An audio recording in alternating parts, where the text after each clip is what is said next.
This tutorial we're going to take a look at namespaces in C++. Namespaces are a way of avoiding conflicts between classes or even variables, global variables that have the same name. And we'll take a look at how that works here. So I've got my Hello World project set up here. I'm going to right click it and go to New Class.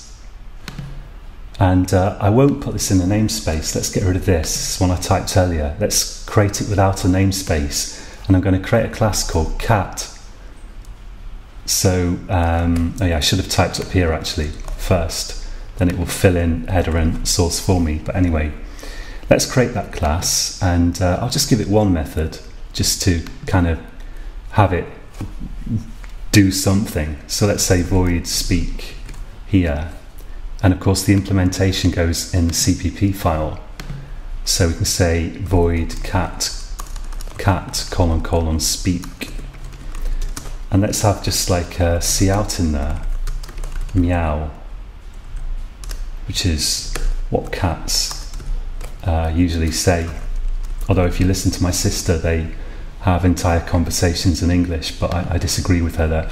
Let's include the header, include IOStream. And we've already seen examples of using a namespace, because after including IOStream, I think in most modern C++ implementations, you now have to type using namespace standard. Namespaces were quite a late addition to C++, so it's possible you could have a compiler that doesn't require this. But in all the C++ compilers I've seen in the past few years, you now have to do this after including IOStream. So that should work, and in our main function here we can now include the cat header. Let's say include cat.h, and now we can say cat and cat.speak. So we've seen all this before. Let's just check that that is working, because I like to make sure before I proceed any further, because I make mistakes so easily. I should have put double quotes here. On some compilers it won't make any difference. On some compilers angle brackets and double quotes are the same for your includes, but on others, like apparently this one, the double quotes means a local include like this, and the angle brackets, as we've seen before, means an include from a standard location. Let's try that again. Hopefully this will work, and I'll run it. There we go. So it says meow. Now, what if you want to have another class with the same name? That might occur, for example, because let's say you might have your own implementation of string, which already exists in the standard libraries, or you might want to implement something that already exists in include files that you've already got in your project. So whatever the reason, sometimes you get a clash between class names, and namespaces will help you avoid that. So let's see how that works. I'm going to right click my project, and let's create a new class, and I'm going to call it cat again. But I'm going to put it in a different file so that at least we don't have a clash with the file names, because I'm putting all my files in one folder here, which you don't have to do, but I am doing.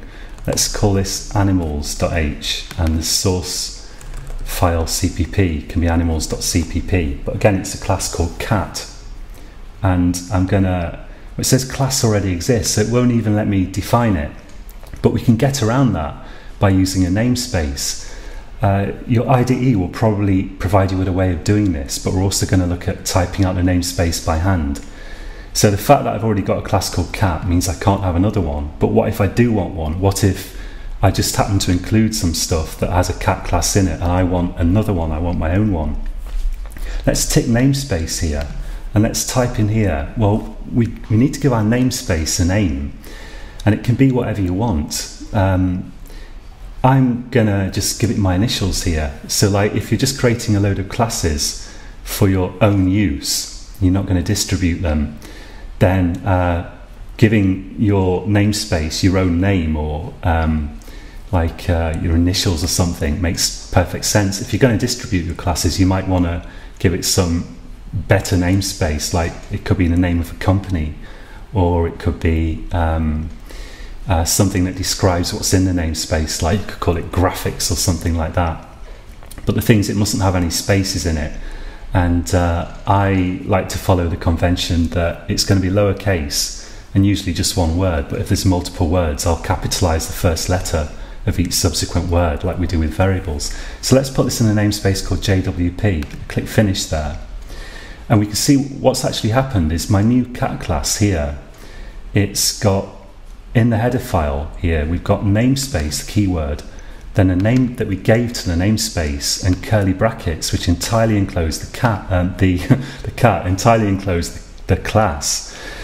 And usually between curly brackets, you indent stuff that goes between them, but because then everything's going to be in a namespace, and there's only going to be one namespace in a file usually, although you can have multiple. In this case, the auto format has not indented the stuff between these curly brackets, and that's purely just because otherwise everything in the file would be indented. If we look at the implementation, we've got the same thing here. So animals.cpp, again, namespace and the name, and curly brackets which enclose everything in the file. We can put our other cat in a namespace as well. Let's first go to this cat that I just defined, give that a speak method as well. Let's say void speak again. And in animals.cpp, I'm going to say here void cat : speak. Let's make this do something different to the other speak in the other cat class. I'm just going to make it say like an aggressive cat noise. And we also need to include up here somewhere, we need to include iostream, and we need using namespace standard, which is an example of using a namespace, which so far we've just been typing without going into what it actually is, but we'll get onto that in just a second. So now we've got two cat objects. If let's put this cat in a namespace. So in cat.h, I'm also going to put this in a namespace. So if we go back to our main project, I think this still compiles. Let's just run it, make sure. So this is still working. But what I'm going to do is I'm going to go to cat.h, and around the class here, not around these preprocessor directives, we want to leave those alone, but around the class and any other classes that are defined in this file. Usually you have one class in a header file and the implementation for one class in a CPP file, but you can define lots of classes in a header file. It's possible, and you do see it. So whatever you define in this header file, whatever you want to be in the namespace, you can surround with namespace. Let's put it in a namespace called, I've got one called JWP. Let's call this, I don't know, let's call it cats. So just for a silly example here, and I'm going to close the namespace there, and we'll have the same namespace also needs to be around the implementation. So around the implementation here, not around the includes. Again, this is a preprocessor directive. We've got two of them here, and we don't want to put it around this using namespace standard. But around the implementation, I'm going to put this namespace declaration here. Let's save all that. Now if I try to compile the program, we're going to get an error. So if I do build, these little warning icons will turn into errors. And that's because to use this cat now, we have to say what namespace we want to use, like what namespace do we get this cat from. So to do that, I've got two namespaces, remember now, namespace cats with a cat class in it, and namespace JWP with another cat class in it. You can have whatever you want in a namespace, but I'm giving these classes the same names just to underline the fact that namespaces are designed to avoid conflicts between identically named classes. But that of course doesn't mean that you've got to have identically named classes in different namespaces. That would be crazy. It's just that it can happen, and namespaces help sort that out. So let's say we're going to use the cats namespace here. then we can say using, at the top of the program, using namespace cats semicolon. And now let's try to build this project. Hopefully it will work. So the error goes away, and if we run this, it says meow. Our other namespace is called JWP, my initials.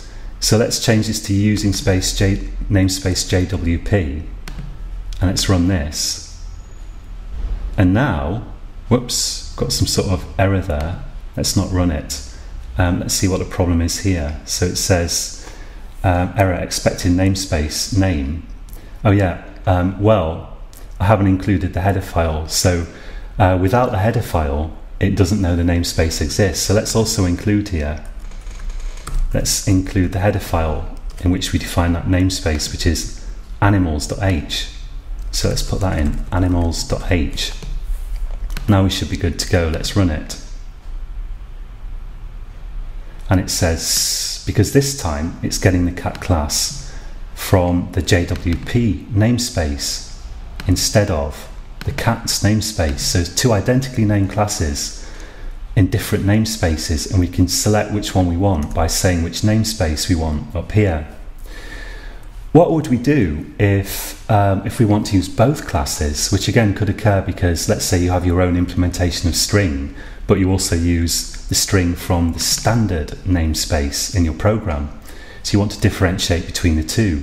Instead of, or also in addition to, if you prefer, these using namespace statements, you can do stuff like this. We can say JWP cat2, and let's say cat.speak. Or if we want the cat from the other namespace, sorry, we've got to have a double colon there actually. The namespace name followed by a double colon and then the class. Or we could say cats cat3, let's say, and cat3.speak. Also, I meant to make this cat2.speak. Okay, so besides importing all the classes in a namespace using a using statement, you can also explicitly pick out classes from particular namespaces using this kind of syntax, the namespace name followed by a double colon. Let's run this, check that it works. So we've got, that's coming from this cat, and then the JWP namespace cat also says, so that's this one, because we say using namespace JWP up here, and meow is coming from this because that's the cat from the cat's namespace. It's a different object. So if we've got a using statement in here and you use your class without any qualification, it's going to pick up the class from whatever you specified in your using namespace. But if you don't have that, then you need to pick out your classes using this syntax here. So like if I didn't have this in here now, only our first cat is going to give us an error because here we haven't specified a namespace, and C++ doesn't know what default to use because we haven't said using namespace such and such here. Let's put that back in. You can define variables in your namespace if you want. We haven't really looked at global variables actually, but in fact, I'm not sure that this is really a good place to look at it here. Let's take a look at a constant because that's a bit simpler. So in cat.h, we could have a global constant like const, let's say cat, I don't know, cat name equals Freddy. This is a ridiculous example. Let's say const string cat name equals Freddy. This is a ridiculous example of a constant, but just to illustrate the point. And we're also going to need this. We're also going to need to use iostream in here. But actually, what we could do is go to cat.cpp, and if we cut this out here and put it in cat.h below the defines here, then that's good for the string in here, and it's also good for cout in here, because remember, when a program is compiled, cat.h is going to be literally included in this file, in a copy of it, before it's compiled. So it doesn't matter whether we put include IOStream up here in the CPP or in the corresponding .header file which the CPP includes. Let's try that. And I need the semicolon there. Whoops. I'm also going to declare another constant. Let's give it the same name just because we can. In animals.h, let's put a constant in here as well. And let's call this tiddles.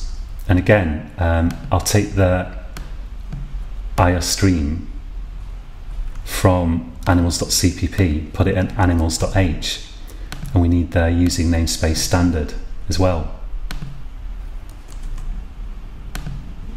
So I think that all looks good. Let's save everything and try to run it. So it builds, we're fine.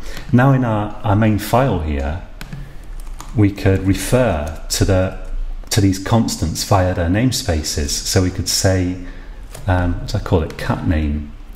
We could say JWP : cat name, Endler. And we can also say, of course, if we want, animals.catname. That's our other namespace, I think. We've got JWP and cats. Getting confused myself. Those are our two namespaces. Yeah. Okay. And if we refer to cat name without any namespace in here, well, because we've got a using namespace JWP, if we don't specify the namespace, it's going to default to this. Let's run this, and we can see that we've got Tiddles, Freddy, and the default is Tiddles because of this. Okay, that's it for this tutorial. So to practice this, I would recommend, got errors down here, which is a bit annoying, but I don't think they're real because it actually builds without errors. Yeah, it's just Eclipse being weird. Okay, so to practice this, I'd recommend just doing what I've done there. You don't have to define classes of the same name because I just did that to demonstrate that namespaces avoid collisions. But create, let's say, two classes, put one in one namespace and the other in another namespace, and then try to do two different ways of referring to the namespace in your main function. Try using, and try this kind of syntax as well with a double colon. And remember, to define the namespace, it is really simple. You just need namespace such and such and curly brackets surrounding your class definition and also your class implementation.